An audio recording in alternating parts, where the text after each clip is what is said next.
Hey guys, what is up? I'm back in another video. You know what date it is? It is Monday. So you know what that means? We would have Raw. Well, we will have Raw. But I didn't make a video yesterday, so for that I do apologize. So I'm going to start with TLC, then go to Monday Night Raw. But before we get started, man, oh man, was TLC fantastic. I'm giving it a solid 8, 8.56. Random number, but that's what I'm gonna give it. It was so good. So enough talking. I got the notebook right here, so this is gonna be a decent long video. So yeah, to open up TLC, this was on the pre-show. I'm pretty sure there was two pre-show matches. So we had Buddy Murphy versus Cedric Alexander for the cruiserweight title. I love the cruiserweight division, even though they do good, but they're not fantastic anymore because they've done the same repetitive stuff over and over again. Buddy Murphy and Cedric Alexander, for example. But it was a fantastic match.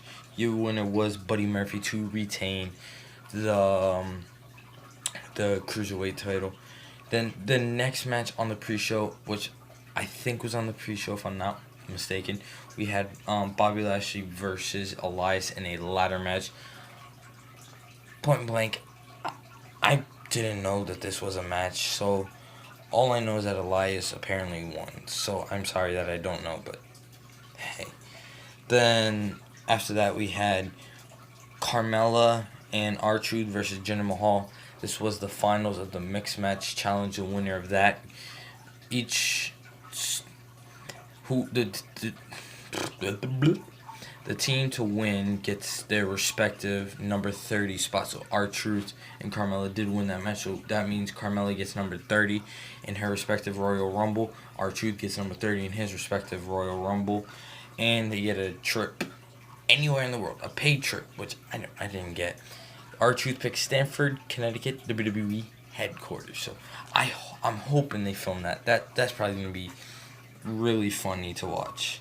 Oh, and they went up against Jinder Mahal and Alicia Fox. But that was another very good match. Then after that we had the New Day versus the Usos going up against the Ball, because we don't set the ball, we are the ball. Fantastic match. Just it clicked. Just like with all the other matches. All these matches just click. I mean, you did have a few mistakes.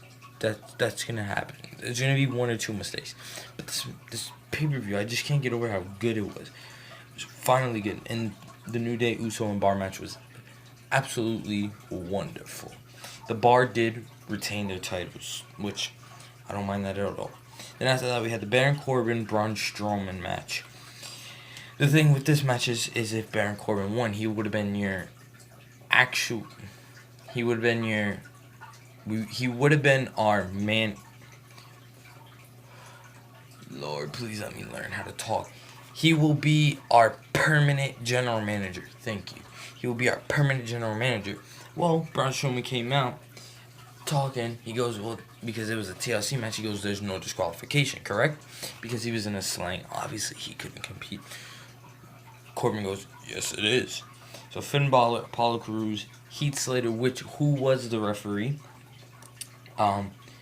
Glorious, which Bobby Roode and Chad Gable, and a returning Kurt Angle helped Braun Strowman pick up the W to win the match, and yeah, and there's something to correspond with that for Monday Night Raw, but we'll get into that in a little bit. So Braun Strowman did win, which means Corbin is not our general manager. Then after that, we had Ruby Riott and Natalya in a tables match, which was very good job. So hats off to those two. It was a very good match.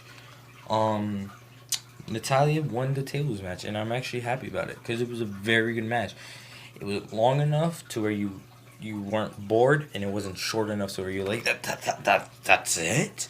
So it was a very good match. Natalya did win, as I said. As I said, we had Finn Balor versus Drew McIntyre. Another good match, I guess. I mean, I paid attention, but not that much. I mean, overall, it was a good match. Finn Balor did win that match. which I think was by DQ.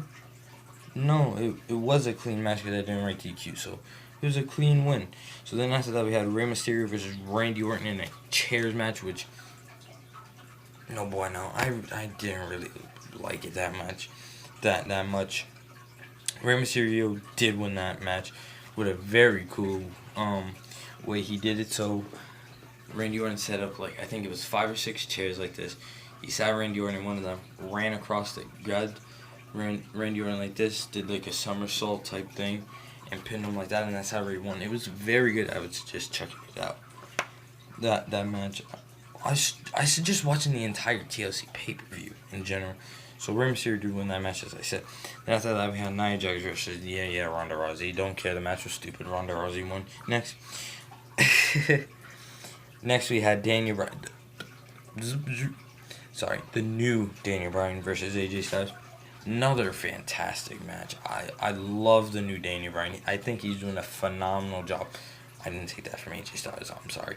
He really is. He's just doing a phenomenal job with this whole heel turn. So being that it's only like his second time being in the WWE, being a heel. So I think it was just he's just doing very, very good with his new heel turn, Daniel Bryan, the new Daniel Bryan.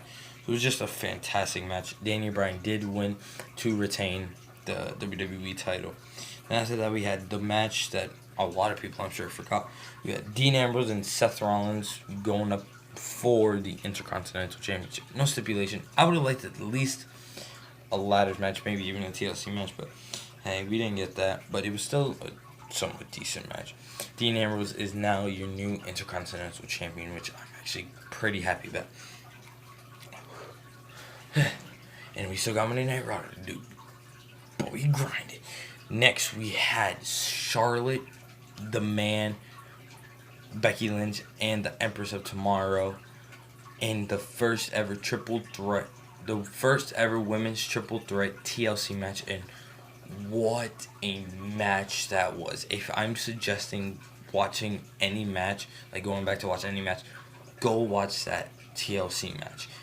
Triple threat. That match, there's just so much you could talk about. It's just easier to try to find it somewhere on the YouTube or go on, I was about to say Netflix, I can't even lie. Go on the WWE Network. The match was just so fantastic.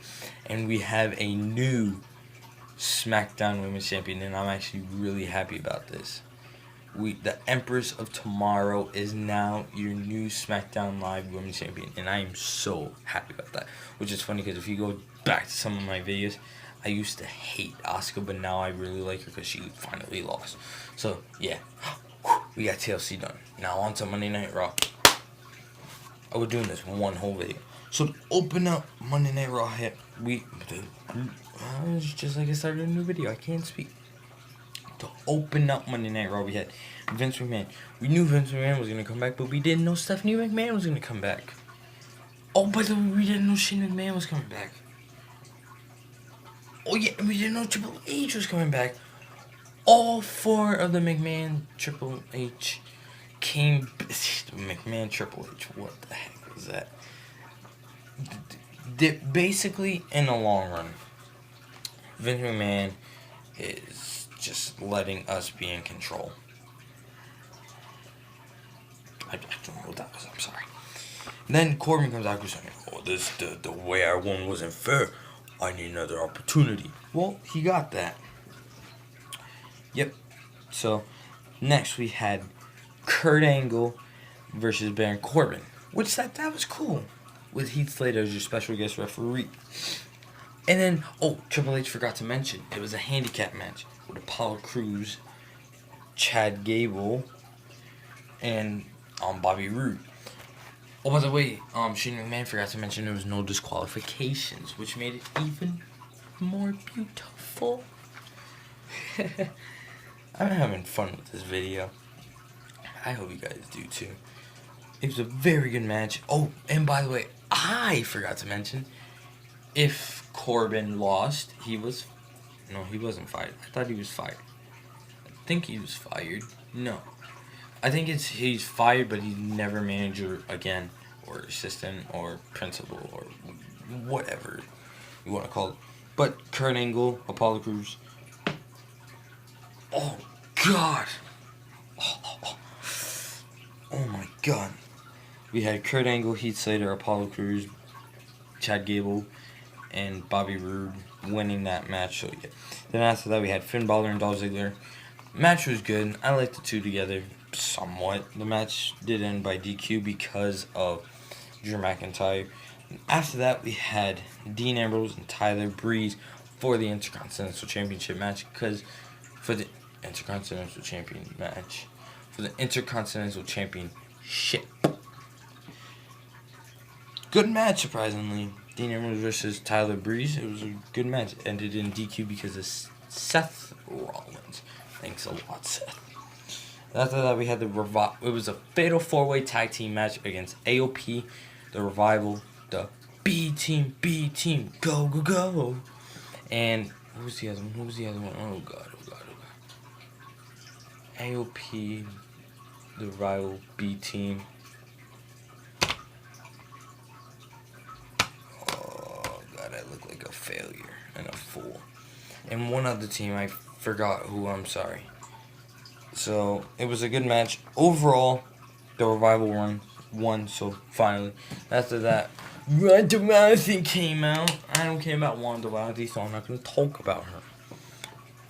I don't know what the voice was about. But basically, it would lead to a gauntlet match, and the winner of that would go on to face Ronda Rousey next week for the Christmas Eve special. Good gauntlet match. I'm not going to say everybody who was in there because this video is long enough. Basically, Natalya won. So, yeah, that was this video. I hope you guys enjoyed it. By showing me you enjoyed it, please hit that like, comment down below, subscribe. We have 71 subscribers. We are 1 to 4 away from 75 subscribers. So, please hit the subscribe button. Please, thank you, and have a great night. And stay tuned tomorrow for SmackDown.